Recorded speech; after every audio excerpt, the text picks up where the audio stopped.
todos! Vamos dar início a mais uma nova videoaula. Nesta videoaula, irei dar o seguimento à resolução de exercícios referentes à disciplina de Físico-Química A, nomeadamente à parte de Física do 11º ano.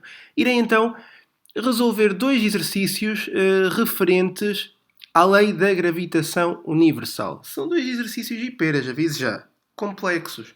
A verdade é que são trabalhosos porque este conceito é fácil de entender, como vocês já devem ter entendido nas videoaulas teóricas, e será então apenas uma forma de tentar resolver aqui um exercício o mais semelhante possível ao que pode aparecer em exame. Vamos então ao exercício número 1 e eu vou passar a ler o enunciado. Como se verifica em muitas leis da física, isto é um texto, isto é muito usual em exame, aviso já. Como se verifica em muitas leis da física, as leis do movimento de Newton são básicas e simples. A sua lei da gravitação universal é um pouco mais complicada.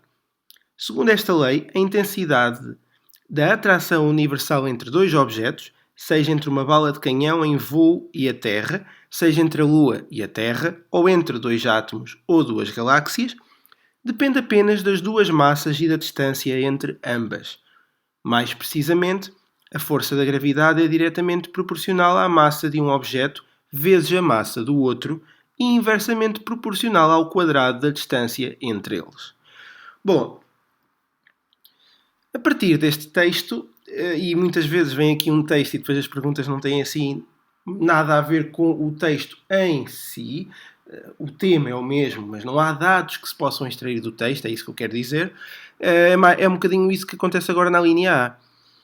A linha A diz o seguinte, há 4 gráficos e diz, dos gráficos representados, que depois vocês poderão ver no enunciado, e com certeza que creio que o vão pedir, dos gráficos representados indica o que traduz a variação do módulo da força da gravidade, designado por F de índice G, de um corpo em função da distância r a que se encontra do centro de um planeta suposto esférico e homogéneo. Bom, eu vou apenas representar aqui a verdadeira opção. No entanto, vou mencionar a fórmula.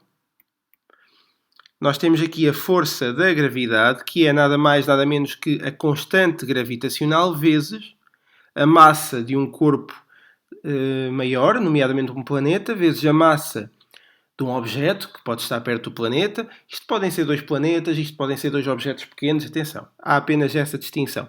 A dividir pela distância ao quadrado, está bem? Eu aqui vou colocar r ao quadrado porque vou designar essa distância de r, aliás é assim a fórmula. Ora, se repararem, se eu tenho um gráfico com a força em função da distância, do quadrado da distância, uma coisa é certa. À medida que um aumenta, o outro tem de diminuir porque a relação é inversa.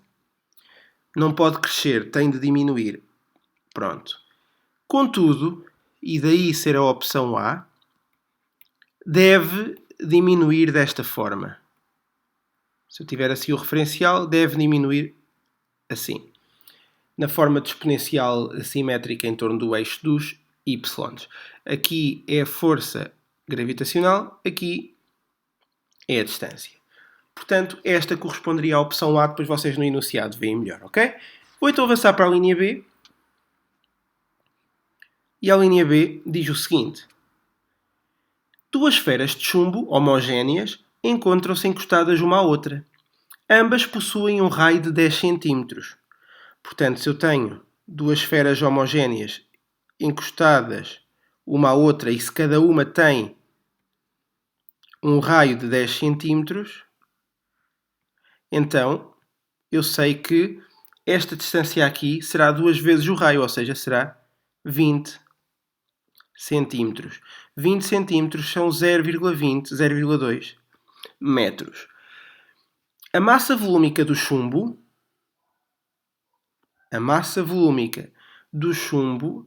a uma determinada temperatura, e vamos mantê-la igual, é 11,3 gramas por centímetro cúbico.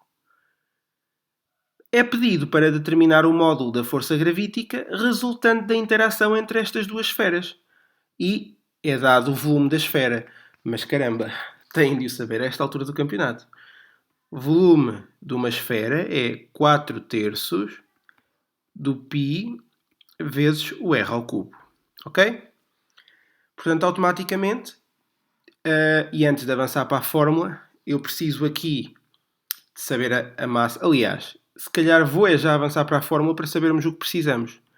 A força gravítica, que é aquilo que eu quero saber, é a constante gravítica vezes uma massa vezes a outra massa a dividir pela distância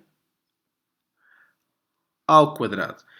A questão é que as duas esferas têm a mesma massa. Portanto, automaticamente estes m's vão ser iguais. Mas vão ser iguais a quê? Bem, a distância eu já sei qual é. A constante gravitacional eu posso também aqui colocar o seu valor, por ser de facto uma constante. 6,67 vezes 10 elevado a menos 11.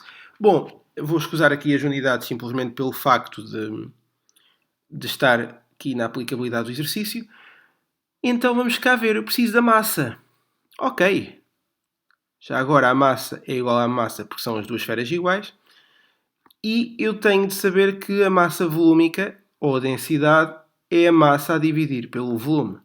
Portanto, automaticamente a massa deverá ser a massa volúmica vezes o volume. Logo, a massa de cada esfera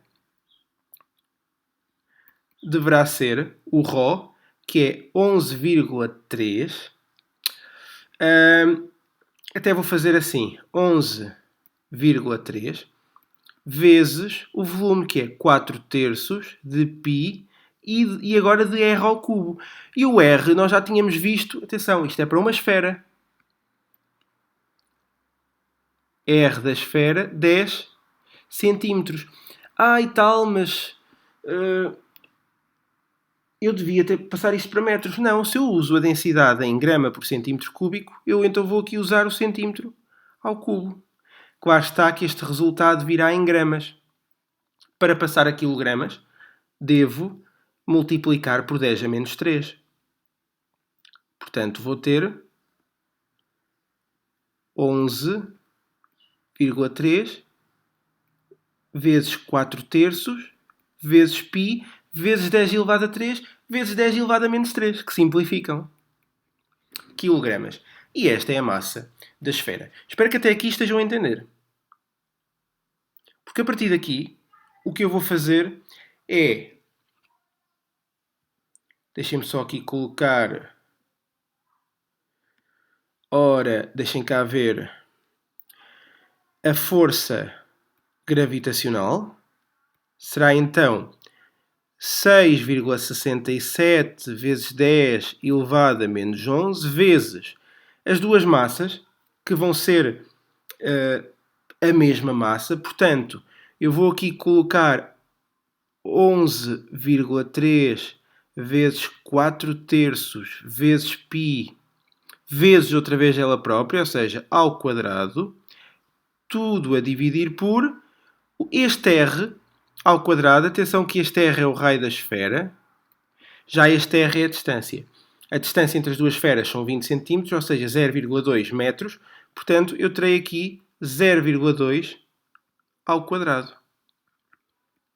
Pronto, e agora deixem-me só confirmar este valor para ver quanto é que dá aproximadamente. Deixem cá ver no instantinho. Esta conta eu não a tenho aqui feita ainda, confesso. Ora, 6,67 vezes 10 elevado a menos 11 vezes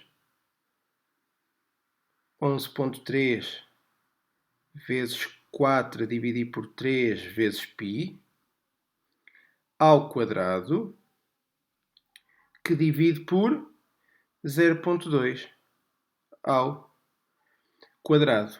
Bom, quanto é que isto dará? 3, aproximadamente 74, só que isto, eu estou a usar o telemóvel, confesso. Deixem-me converter em notação científica. 1, 2, 3, 4, 5, 6. Menos 6. Portanto, será 3,74 vezes 10 elevado a menos 6. E agora é assim. Quais serão as unidades da força gravítica? Não interessa se é gravítica, se o que é uma força. Então, newtons. Ok? E, basicamente, tenho aqui a resposta a esta linha. pedia para determinar o módulo da força gravítica resultante da interação entre as duas esferas. O módulo da força gravítica resultante é de 3,74 vezes 10 elevado a menos 6 newtons. É um valor muito pequeno. Afinal, estamos a relacionar duas esferas pequenas. Não estamos a relacionar dois planetas a um objeto com um planeta. Portanto, é normal que assim seja, ok? Podemos então avançar para a próxima linha. E a próxima linha, que é a última linha deste exercício, antes de avançarmos para o super, hiper, mega exercício que aí vem, preparem-se, diz o seguinte. Supõe que se tinha encontrado um novo planeta com o triplo da massa e o dobro do raio da Terra. Portanto, há um novo planeta, que eu vou considerar planeta X. Já o planeta Terra eu considero T. E este planeta X tem uma massa, a massa X, que é o triplo da massa da Terra. Certo? Já, basicamente, o raio é o dobro. Portanto, o raio de X é o dobro do raio da Terra. Eu não queria resolver isto com grandes contas, porque eu queria que se entendesse a ideia, mas tudo bem. São dadas aqui 4 opções e é dito: o módulo da aceleração da gravidade à superfície do novo planeta em relação ao módulo da aceleração da gravidade à superfície da Terra é... Depois está aqui uma relação: 3 meios, 3 quartos, 4 terços ou 9 quartos da aceleração gravítica do planeta Terra. Eu queria chegar lá de uma maneira, mas eu se calhar vou fazer a conta normal e depois vou ver. Se calhar é mais coerente. Talvez. Portanto, se eu quiser calcular a força gravítica do planeta X, eu sei que tenho que ter em consideração a constante gravitacional vezes a massa desse planeta X vezes massa sobre a distância que aqui coincide com o raio desse planeta X ao quadrado. Como a nossa força gravitacional se pode aqui subdividir em massa vezes a gravidade, eu posso automaticamente simplificar as massas. E mais, posso então dizer que a gravidade do planeta X, que é o que eu quero, é igual à constante gravitacional vezes, e posso já pegar na massa da Terra. Ora, a massa de X é o triplo da massa da Terra sobre... Bom, e o raio do planeta é o dobro do da Terra. Só que o dobro ao quadrado, isto fica 2 raios da Terra, tudo ao quadrado. Portanto, 2 ao quadrado dará 4. Automaticamente, a gravidade do planeta X será, ora, 2 ao quadrado, 4, 3 quartos vezes a constante gravitacional vezes a massa da Terra sobre o raio ao quadrado da Terra. Ora, se repararem, esta componente aqui refere-se à gravidade do planeta Terra. Se a multiplicar por ela a 3 quartos, então é porque a resposta é 3 quartos. Este novo planeta terá 3 quartos da gravidade da Terra, que coincida com a opção C. Uma maneira, que era onde eu queria chegar, mais simples de fazer isto. Reparem, a massa é o triplo, que está em numerador. Então, a gravidade do planeta novo seria 3 vezes a gravidade do planeta Terra. Mas também tem o dobro do raio. Mas o raio está em denominador. Então divide por... Não é por 2, é por 2 ao quadrado. Porque o raio está ao quadrado. E automaticamente com este raciocínio chegavam lá 3 quartos da gravidade da Terra, sem grandes contas. Mas eu acabei por fazer as contas para vocês também terem isso em consideração. Tá bom? Pronto, este exercício está feito. Vamos avançar para o segundo e último exercício desta videoaula. E quanto a este último exercício, deixa-me aqui colocar, é um exercício bastante longo. Vou tentar resolvê-lo um bocadinho mais rápido, mas tudo bem. É-nos dito, eu já leio o enunciado, mas é-nos dito que do Sol à Terra há uma determinada distância e tudo mais. Portanto, temos aqui a Terra e temos aqui o Sol. Pronto. E temos aqui então a linha reta que dista o Sol da Terra, ou vice-versa. Vou então agora ler o enunciado. O Sol é a nossa estrela do Sistema Solar, onde nós habitamos como membros, como habitantes do planeta Terra. Todos os outros corpos do Sistema Solar giram em seu redor.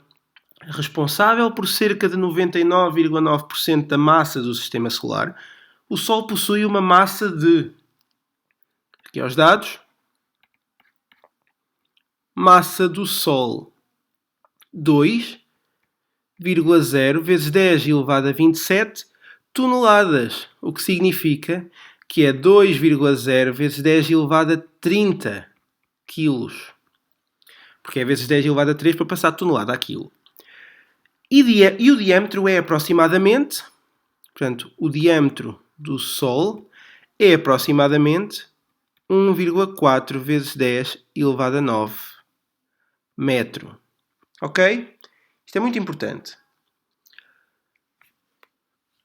Se calhar importa também daqui obter o raio do Sol, que é metade. Metade de 1,4 é 0,7. 0,7 vezes 10 elevado a 9 posso considerar 7 vezes 10 elevado a 8 metro. Bom, a luz solar que chega à Terra é aproveitada pelos organismos vivos para produzirem glicose através da fotossíntese. Este astro gera a sua energia através da fusão de núcleos e de hidrogênio para formar hélio. A força que o Sol exerce na Terra e explica o movimento desta em seu redor é aproximadamente, e vou aqui colocar, 3,6 vezes 10 elevado a 22. Portanto, a força, deixa-me aqui colocar, força, deixem só aqui ver, que o Sol exerce na Terra. Força, Sol, exerce sobre a Terra. É de 3,6 vezes 10 elevado a 22 newtons. A temperatura à sua superfície é de 5.780 Kelvin. Bom, vamos então proceder à primeira linha. Determina a distância média do Sol à Terra, sabendo que a massa da Terra é... Ora, massa da Terra é 6,0 vezes 10 elevado a 24 quilos. Bom, qual é que é a distância média do Sol à Terra? Tudo bem. Temos a massa do Sol. Eu aqui coloquei M minúsculo, deixem-me colocar maiúsculo também. Temos a massa da Terra. Podemos então brincar um pouco com a lei da gravitação universal. Deixem aqui dar um espacinho. Eu sei que, pela lei da gravitação universal, a força gravitacional é a constante gravitacional vezes a massa do Sol vezes a massa da Terra sobre a distância ao quadrado. Como eu quero saber a distância, eu sei que terei a constante gravitacional vezes a massa de ambos a dividir pela força gravitacional. Claro que como não está aqui ao quadrado, eu posso já colocar a raiz quadrada. E automaticamente eu tenho aqui a fórmula, ok? Portanto, a partir daqui, será que eu tenho os dados todos? Eu acho que sim, vejam. A constante gravitacional 6,67 vezes 10 a menos 11 vezes a massa do Sol, é só andar um bocadinho para cima, 2,0 vezes 10 elevado a 27 toneladas, portanto, vezes 10 elevado a 30. 2,0 vezes 10 elevado a 30. Já a massa da Terra, 6,0 vezes 10 elevado a 24. Tudo isto vai dividir pela força gravitacional que, se repararem, era a força dada inicialmente, que o Sol exerce na Terra. Portanto, 3,6 vezes 10 elevado a 22. O resultado deste valor dará 1,5 vezes 10 elevado a 11 metros, o que dá 1,5 vezes 10 elevado a 8 quilómetros. Se tirarmos mais 2, 15, 150 milhões de quilómetros. É uma forma de tentar sensibilizar a pessoa mais comum à distância entre o Sol e a Terra. São 150 milhões de quilómetros. Já imaginaram? Não dá para imaginar. É demasiado grande para se poder imaginar. Bom, temos então esta linha resolvida. Podemos avançar para a próxima. A próxima pede para caracterizar a força que a Terra exerce no Sol. Mas reparem que só nos dão a força que o Sol exerce na Terra. Só que pela terceira lei de Newton, lei de para-ação-reação, nós sabemos que a força que a Terra exerce no Sol, e temos que a caracterizar, colocar os pontinhos todos, tem que ser igual à força que o Sol exerce sobre a Terra. Caso contrário, eles não estavam em equilíbrio. Portanto, em termos de intensidade, nós temos o mesmo valor, 3,6 vezes 10 elevado a 22 newtons. Pronto, mas isto é só o valor. Então o que é preciso saber mais para caracterizar? Bem, para além da intensidade, ponto de aplicação. E onde é que ela é aplicada? No Sol. Centro de massa do Sol. Ok, e para além do ponto de aplicação, direção e sentido. Direção. Reparem, horizontal, vertical, oblíqua. Aqui é difícil porque estamos no espaço. Vamos usar, sistematizar da forma de que é a direção da linha que une os centros entre a Terra e o Sol. Portanto, a da linha que une os centros da Terra e do Sol. Ok, então falta o sentido. Bom, qual é o sentido aqui? O sentido é do centro do Sol para o centro da Terra. Do centro do Sol para o centro da Terra. E pronto, está assim caracterizada esta força. Vamos então para a linha 6. A linha C, desculpem. E a linha C. C6, 6, C. Não, C. Pede o seguinte: identifica as interações referidas no texto. O texto que eu li há bocado. Ok, tudo bem. Fala de duas interações importantes. Não vou voltar a ler o texto. Vocês têm o enunciado à frente a esta altura do campeonato, não há problema nenhum. Mas fala primeiro da interação nuclear fraca. Interação nuclear fraca. Porquê é que eu digo isto? Porque fala da energia através da fusão de núcleos de hidrogênio para formar hélio. Portanto, fala da interação nuclear fraca, mas fala de outra interação muito conhecida também, que é a interação gravitacional, claro está. Afinal, fala da força que o Sol exerce na Terra e explica o movimento desta em seu redor, etc, etc. Portanto, interação gravitacional. Tudo bem. A linha seguinte, a linha D, admite agora que uma sonda é enviada em direção ao Sol para registar dados, e é enviada da Terra. Vamos então voltar a representar uma imagem onde temos Sol e Terra. E agora há algures aqui uma sonda que está a deslocar-se da Terra para o Sol. Ok. Compara a intensidade, isto é uma subalínea, compara a intensidade da força gravítica que o Sol exerce sobre a sonda com a intensidade da força gravítica que a Terra exerce sobre a mesma sonda, quando esta se encontra a uma determinada distância do centro da Terra. Então vamos ver. A distância da Terra para a sonda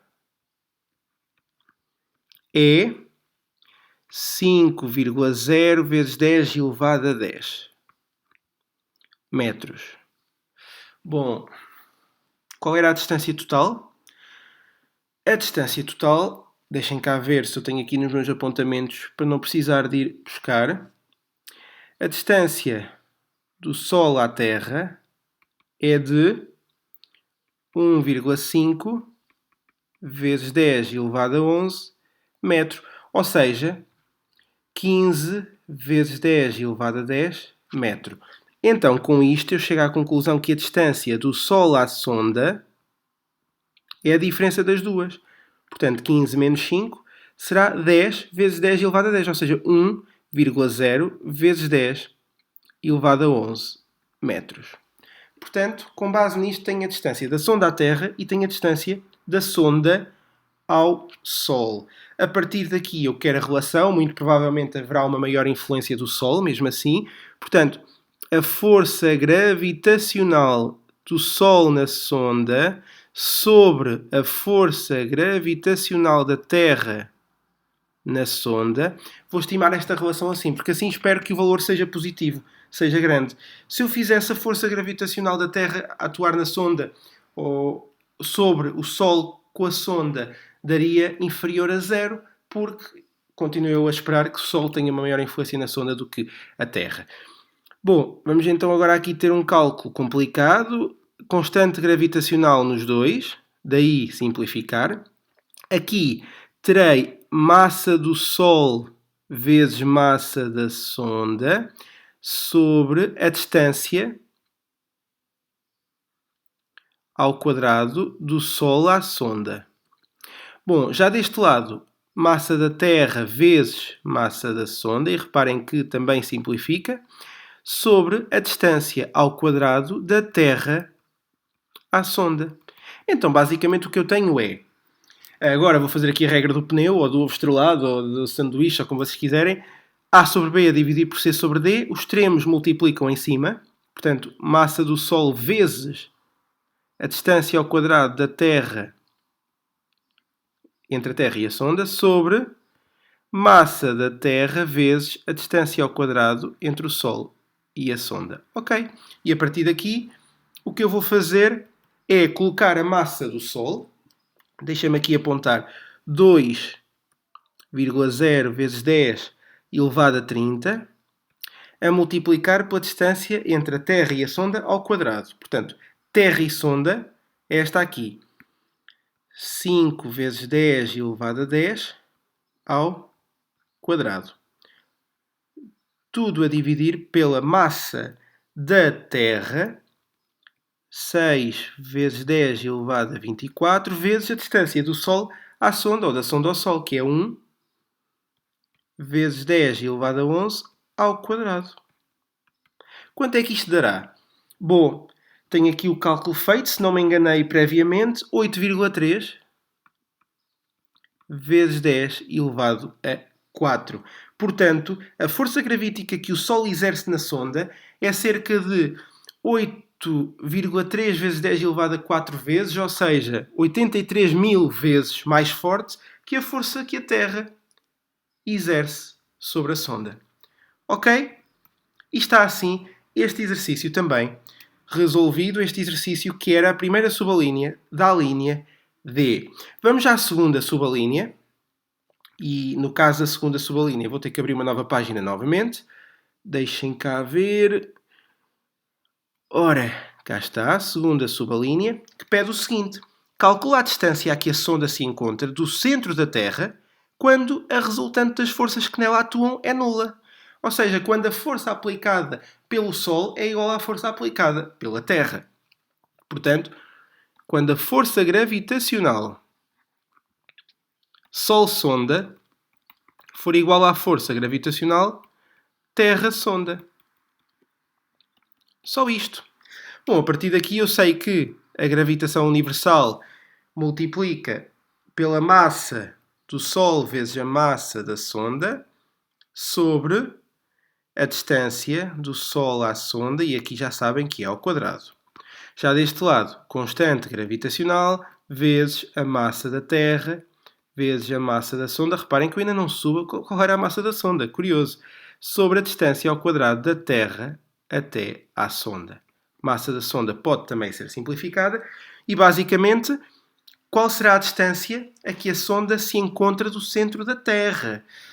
Bom, só que eu não sei a distância a que a sonda se encontra do centro da Terra, não sabendo a distância a que a sonda se encontra do Sol. E a verdade é que se eu soubesse a distância a que a sonda se encontra do Sol, então eu já saberia entre a sonda e a Terra, porque sei a distância total. Portanto, eu nunca vou poder saber as duas. E para descobrir, tenho que descobrir as duas. Como é que eu vou descalçar esta bota? Fácil. Lembrem-se que a distância total é a distância do Sol à sonda ou da sonda ao Sol mais a distância da Terra à sonda ou da sonda à Terra. E com base nisto, eu vou converter a distância do Sol à sonda em 1 menos a distância da Terra à sonda. Isto para ter a mesma incógnita nesta equação, que é uma equação de grau de dificuldade matemático médio. Médio-baixo, mas já um bocadinho médio. Está bem? Portanto, a partir daqui, vamos então resolver. Vou até fazer já o seguinte. A massa do Sol vezes a distância ao quadrado da Terra à sonda igual à massa da Terra vezes 1 menos a distância ao quadrado da Terra à sonda. E a partir daqui eu vou ter que simplificar um pouco estas duas questões. A verdade é, eu não sei bem como descalçar esta bota, porque vai ser um bocadinho complicado resolver isto. Vamos cá ver. Tenho aqui o quadrado que depois tenho que tirar. Isto vai dar um caso notável que é uma chatice. Pois é. Então deixem-me reformular de outra forma. Não que seja mais ou menos difícil, mas se calhar sim. Se calhar acaba por ser menos difícil. Deixem cá ver. Ora, eu passei esta distância para aqui e posso então manter a distância que cá estava. Que é 1 menos a distância da Terra à sonda, tudo ao quadrado. E isto será igual a... E agora reparem que troquei, portanto, massa da Terra sobre massa do Sol. Deixem-me só certificar que não me enganei. Certo. Agora, como tenho o quadrado nas duas, é como se tivesse o quadrado em tudo. Matematicamente, só para realçar este facto, a ao quadrado sobre b ao quadrado é a sobre b tudo ao quadrado. E automaticamente, se eu quero passar para outro membro, passa a raiz. Então tenho a distância da Terra à sonda sobre 1 menos a distância da Terra à sonda igual à raiz quadrada da razão entre as duas massas. Ok. Agora sim, já vai dar algo mais simples. É que eu iria envolver um caso notável, iria ter que recorrer à equação, provavelmente à fórmula resolvente, seria complicado. Agora, este pode passar para aquele lado, e então fico com a distância da Terra à sonda igual a raiz da razão entre as massas vezes 1 menos raiz da razão entre as massas vezes a distância. Portanto, menos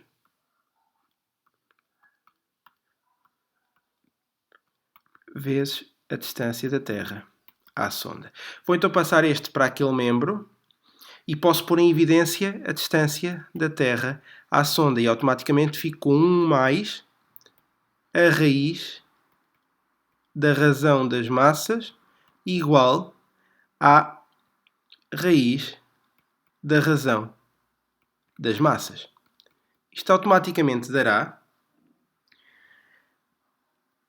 a distância da Terra à sonda igual a traço fração raiz da razão das massas. Eu agora vou aventurar-me a colocar as massas.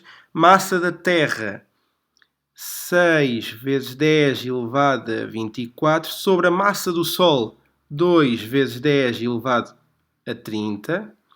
Tudo a dividir por 1 mais a raiz de 6 vezes 10 elevado a 24 sobre 2 vezes 10 elevado a 30. Quanto é que dá o valor desta distância? Bom, o valor desta distância dará 2,6 vezes 10 elevado a 8 metros. Ou seja, 2,6 vezes 10 elevado a 5 km, portanto, 25 com 4 zeros, 250 mil km. 250 mil km seria a distância a que a sonda deveria estar da Terra para que a força exercida quer pelo Sol na sonda, quer pela Terra na sonda, se anulassem. Ok? Vejam, ficaria mais próximo da Terra do que a própria Lua. Curioso. Ok. Feito, podemos então avançar para uma nova linha. Bom, vamos então para a linha E.